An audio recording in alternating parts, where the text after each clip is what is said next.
அனைவருக்கும் வணக்கம். நான் உங்கள் பபிதாசன் பேசுகிறேன். இன்னைக்கு நம்ம பார்க்க போகிற தலைப்பு என்ன பார்த்தீங்கன்னா, மிதுன ராசி அல்லது மிதுன லக்னக்காரருடைய குறிப்பெயர்ச்சி பலன்கள் தான் பார்க்க போகிறோம். இந்த வீடியோவில் முழுக்க முழுக்க நம்ம யாருமே சொல்லாத மாதிரி தான் சொல்ல போகிறோம். அதனால் தயவு செஞ்சு இந்த வீடியோவை ஸ்கிப் பண்ணாமல் முழுசாக பாருங்கள். மிதுன ராசி அல்லது மிதுன லக்னக்காரர்களுக்கு எந்த கிரகம் அதிபதினு பார்த்தீங்கன்னா, உங்களுக்கு உண்டான கிரகம் பார்த்தீங்கன்னா மிதுன ராசி அல்லது லக்னம். இந்த வீட்டுக்கு எந்த கிரகம் அதிபதி பார்த்தீங்கன்னா குளிகை தான். நல்லா தெரிஞ்சுங்க. மிதுன ராசி அல்லது மிதுன லக்னத்தை பிறந்த அன்பர்களே, இந்த வீட்டுக்கு எந்த கிரகம் அதிபதினா குளிகை கிரகம் மட்டும்தான், வேற எந்த கிரகம் கிடையாது. இங்கே உள்ள நிறைய ஜோதிடர்கள் மாற்றி மாற்றி சொல்லி வச்சுருப்பாங்க. அதாவது புதன்னு சொல்லி வச்சுருப்பாங்க.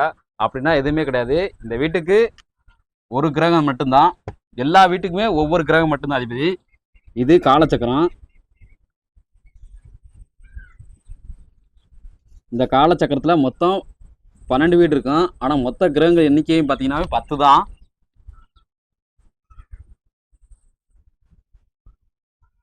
இதில் குளிகை வீடு இது மட்டும்தான். குளிகைக்கு இந்த வீடு மட்டும்தான் சொந்தம். சரிங்களா? மிதுனம். உங்களுக்கு நட்பு கிரகங்கள் பார்த்தீங்கன்னா 2 ஒன்று பார்த்தீங்கன்னா ராகு, 2 பார்த்தீங்கன்னா சந்திரன்.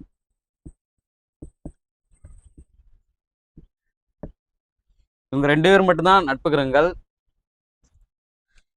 இவங்க 2 பேர் தசை நடக்கும்போது மட்டும்தான், குரு தசை காட்டிலும் உங்களுக்கு ரொம்ப ரொம்ப நல்லது நடக்கக்கூடிய காலகட்டம் எதுன்னு கேட்டிங்கன்னா, இது 2 தசை நடக்கும்போது மட்டும்தான். குரு தசையை காட்டிலும், குரு தசைன்னு சொல்கிறது ஜஸ்ட்டு உங்களுக்கு வந்து ஒரு இவங்க கொடுக்குற 100% அவர் வந்து ஒரு 60% மட்டும்தான் கொடுக்க முடியும் குருவால். சரிங்களா? இந்த வீடியோவில் முழுக்க நம்ம அதாவது குரு பயிற்சி பலன்கள் தான் பார்க்க போகிறோம். நல்லா தெரிஞ்சுங்க. இன்னொரு விஷயம் இருக்குது, நல்லா தெரிஞ்சுங்க. மிதுன ராசி அல்லது மிதுன லக்னத்தை பிறந்த ஆண்களாக இருந்தாச்சுன்னா பெண்களாக இருந்துச்சுன்னா குரு உங்களுக்கு முதல்ல பகை. சரிங்களா? இது பகை கிரகம். இருந்த போதிலும் அவருக்கு உங்களுக்கு நல்லது மட்டும்தான் செய்வார். முடிஞ்ச அளவுக்கு அவரு நல்லதும் செய்வார், சமபாதி கெட்டதும் செய்வார்.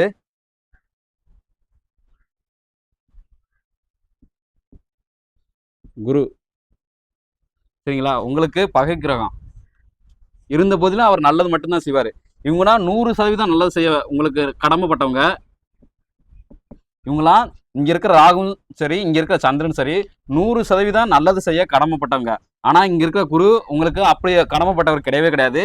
முடிஞ்ச அளவுக்கு இவர் 80% தான் மட்டும்தான் நல்லது செய்வார். மித்த 20% கண்டிப்பாக இவர் கெட்டது செய்யத்தான் செய்வார்.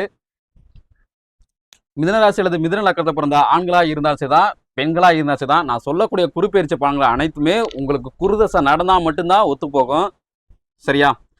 வாங்க பலன்களை பார்க்கலாம். மிதுன ராசி அல்லது மிதுன லக்னத்தை பிறந்த ஆண்களாக இருந்தாலும் சரிதான், பெண்களாக இருந்தாலும் சரிதான், திருமணத்தை நோக்கி ஏற்கனவே பயணம் செய்யும் நபர்களாக இருந்தீங்கன்னா நல்ல இந்த காலகட்டத்தில் நல்ல வரன் அமையும். இந்த குறிப்பெயர்ச்சி காலகட்டத்தில் எந்த ஒரு முடிவுகளையும் யார் பேச்சையும் கேட்டு தயவு செஞ்சு எடுத்துறாங்க. அப்படி யார் பேச்சை கேட்டு எடுத்தீங்கன்னா அதன் பின்னால் பல பிரச்சனைகள் பின்னாடி உங்களை தொடர்ந்து வந்துக்கிட்டே இருக்கும். அப்படி முடிவுகள் நீங்கள் எடுக்கணும் இருந்தீங்கன்னா, அதாவது எந்த முடிவாக இருந்தாலும் சரிதான், அப்படி நீங்கள் முடிவுகள் எடுக்கணும் இருந்துச்சுன்னா நீங்கள் மட்டுமே யோசித்து, அதாவது பல நாள் அல்லது பல மணி நேரம் யோசித்து நீங்கள் மட்டுமே அந்த முடிவை எடுங்க. தயவு செஞ்சு யார் பேச்சையும் கேட்டு எதற்காகவும் ஒரு முடிவெடுத்து அந்த முடிவில் அந்த முடிவை நோக்கி நீங்கள் இந்த காலகட்டத்தில் செயல்படவே கூடாது. அப்படி செயல்பட்டீங்கன்னா பல பிரச்சனைகள் வரும்.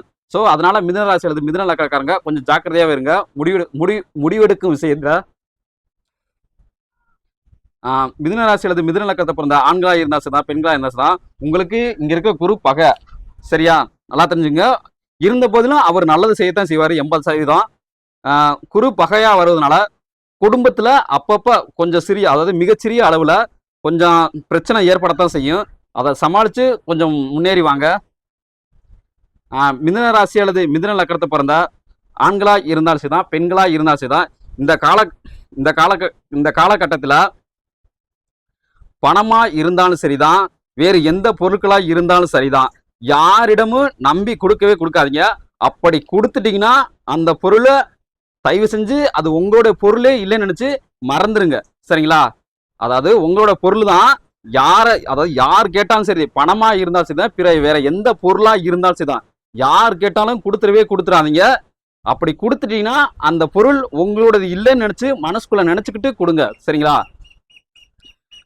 இதுல சில பேர் என்னமா செய்வாங்க, உங்க பொருளை வாங்கிக்கிட்டு உங்களை பார்த்து குழந்தை குணம் உள்ளவங்கன்னு சொல்லிட்டு குழந்தை குணம், சரி குழந்தை குணம், அதாவது குழந்தை குணம் இருக்குன்னு சொல்லி உங்களை பார்த்து சிரிச்சுக்கிட்டு அப்படியே போயிடுவாங்க, திரும்பி வரவே மாட்டாங்க. சரிங்களா? மிதுன ராசி அல்லது மிதுன லக்னத்தை பிறந்த ஆண்களா இருந்தாலும் சரிதான், பெண்களா இருந்தாலும் சரிதான், இந்த காலகட்டத்தில் வரவும் சரி செலவும் சரி சமமாவே இருக்கும். ஏன்னா உங்களுக்கு குரு பகையா இருக்கிறனால வரவும் சரி செலவும் சரி சமமாவே இருக்கும் இந்த காலகட்டம்லாம். மிதுன ராசி அல்லது மிதுன லக்னத்தை பிறந்த ஆண்களா இருந்தாலும் சரிதான், பெண்களா இருந்தாலும் சரிதான், நீண்ட நாட்களாக செய்ய முடியாத வேலைகள் இருந்தா இந்த காலத்துல அந்த வேலையை நம்ம தொட்டு செஞ்சோம்னா கண்டிப்பா அதுல நமக்கு வெற்றி கிடைக்கும். ஸோ அந்த மாதிரி நீங்க ஏற்கனவே ஒரு வேலையை பார்த்துட்டு நிப்பாட்டி வச்சிருந்தீங்கன்னா அந்த வேலையை இந்த காலகட்டத்துல எடுத்து செய்யுங்க. இந்த காலகட்டத்தில் நீங்க எடுத்து செய்யும் போது மட்டும்தான் அதுல வெற்றி கிடைக்கும். சரிங்களா?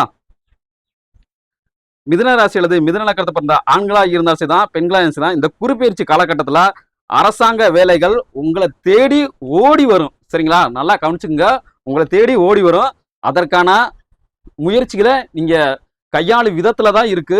ஸோ அதுக்கான முயற்சிகளை ஏற்கனவே எடுத்து வச்சிருந்தீங்கன்னா ஒன்றும் பிரச்சனை இல்லை. இப்போ கொஞ்சம் கொஞ்சமா முடிவை யோசிச்சு நீங்க எடுத்தீங்கனாலும் ஒன்றும் பிரச்சனை இல்லை. கண்டிப்பா அதுல வெற்றி உங்களை தேடி வரும். மிதுன ராசி அல்லது மிதுன லக்னத்தை பிறந்த ஆண்களா இருந்தாலும் சரிதான், பெண்களா இருந்தாலும் சரிதான், தயவு செஞ்சு நல்லா கவனிங்க இதை. அதாவது எங்க ஊர்ல ஒரு பழமொழி சொல்லுவாங்க, ஓட்டப்பனைக்குள்ள நண்டை விட்டு ஓடுற மாதிரி நீங்க யார்கிட்டையும் அதாவது சடசடன்னு என்று சட்டுன்னு பேசிடாதீங்க. அப்படி பேசிட்டீங்கன்னா அந்த மாதிரி பேசுறத நிப்பாட்டிட்டீங்கன்னா நீங்க பெரும்பாலும் பிரச்சனையில இருந்து தப்பிச்சு கொள்ளலாம். அதனால உங்களோட பேச்சுல ரொம்ப ரொம்ப கவனம் தேவை. அப்படி பேசிட்டீங்கன்னா கூட அதுல இருந்து முடிஞ்ச அளவுக்கு தப்பிக்கிறதுக்கு அமைதியா இருக்க பாருங்க. அந்த பிரச்சனையில ஒரு பிரச்சனையை நம்ம, அதாவது என்ன விஷயமே தெரியல, அந்த விஷயத்துல தேவையில்லாம நம்ம மூக்கு நுழைச்சு அதை பேசிட்டோம். அதை பேசி அதனால நமக்கு பிரச்சனை வருது. அந்த பிரச்சனை வரும்போது தயவு செஞ்சு அமைதியா இருந்துருங்க. இல்லாட்டா அது மிகப்பெரிய பிரச்சனை இருக்குன்னா வழிவகுத்து விடும். மிதுன ராசி அல்லது மிதுன லக்னத்தை பிறந்த ஆண்களா இருந்தாலும் சரிதான், பெண்களா இருந்தாலும் சரிதான், ஆன்லைன்ல அல்லது ஆஃப்லைன்ல, நல்லா தெரிஞ்சுக்கங்க, ஆன்லைன்ல அல்லது ஆஃப்லைன்ல ஒரு பொருள் வாங்கும்போது உஷாரா வாங்குங்க. ஏன்னா அந்த பொருளை ஏற்கனவே ஒருத்தர் பயன்படுத்தி விட்டு திருப்பி கொடுத்த பொருளை நீங்க இந்த காலகட்டத்தில் வாங்கலாம். அதனால எந்த ஒரு பொருள் வாங்கினாலும் தயவு செஞ்சு விசாரிச்சு நல்லா யோசிச்சு வாங்குங்க. இல்லாட்டா ஏற்கனவே ஒருத்தர் பயன்படுத்தின பொருளை திரும்பி நீங்க வாங்கி பயன்படுத்துற மாதிரி வந்துடும் இந்த காலகட்டத்தில். ஏன்னா அதுக்கு காரணம் இங்க இருக்க குருவால தான் அந்த செயல் ஏற்படும். மிதுன ராசி அல்லது மிதுன லக்ன அன்பர்களே, இந்த குறுப்பெயர்ச்சி காலகட்டத்தில் நட்பு வட்டாரங்கள் பல அதிகமாக உருவாகலாம். உங்களை சுத்தி, அதாவது உங்களை சுத்தி நட்பு வட்டாரங்கள் பல அதிகமாக உருவாகலாம். அதனால சிலர் மிதுன ராசி ஆண்களா இருந்தாலும் சரிதான், சிலருக்கு மிதுன ராசி பெண்களா இருந்தாலும் சரிதான், இந்த காலகட்டத்தில் உங்களுக்கு காதல் மலரும். மிதுன ராசி அல்லது மிதுன லக்னத்தை பிறந்த ஆண்களா இருந்தாலும் சரிதான், பெண்களா இருந்தாலும் சரிதான், ஏற்கனவே நான் பார்த்துக்கிட்டு இருந்த தொழில் தான் கொஞ்சம் எனக்கு பிரச்சனை ஏற்பட்டுச்சு. அதனால அந்த தொழிலை கொஞ்ச நாளா நான் முடக்கி, அதாவது அந்த தொழிலை நான் செயல்படுத்தாம கொஞ்ச நாள் மூடி வச்சிருந்தேன். என்னால அந்த செயலை அந்த தொழிலை எடுத்து என்னால பார்க்க முடியல. அதனால அந்த தொழிலை கொஞ்ச காலத்துக்கு நான் நிறுத்தி வச்சிருந்தேன். அப்படி நிறுத்தி வச்சிருந்து இன்ன வரைக்கும் என்னால பார்க்க முடியல அப்படின்னு நினைச்சீங்கன்னா இந்த காலகட்டத்தில், இந்த குறுப்பெயர்ச்சி காலகட்டத்தில் போல போய் அந்த தொழிலை நீங்க அந்த தொழிலை எடுத்து நீங்க செயல்படுத்தும் போது அதுல கண்டிப்பா மிகப்பெரிய முன்னேற்றத்துக்கு, அதாவது மிகப்பெரிய வெற்றி கிடைக்கும். கொஞ்சம் கொஞ்சமா முன்னேறி வருவீங்க. ஸோ இது எல்லாமே குறுப்பெயர்ச்சி பலன்கள் தான். இது எல்லாமே குருதசை நடந்தா மட்டும்தான் நான் சொல்லக்கூடிய பலன்கள் அனைத்துமே பொருந்தி வரும். ஸோ மிதுன ராசி அல்லது மிதுன லக்ன அன்பர்களே, தயவு செஞ்சு இந்த குறுப்பெயர்ச்சி காலகட்டத்தில் நீங்க சரியா பயன்படுத்திக்கங்க. அதே மாதிரி இன்னொரு விஷயம் இருக்கு.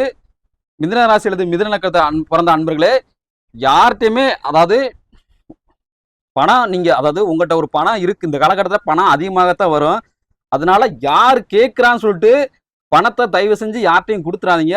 அந்த பணம் உங்கள்ட்ட திரும்பி வரவே வராது. சரிங்களா?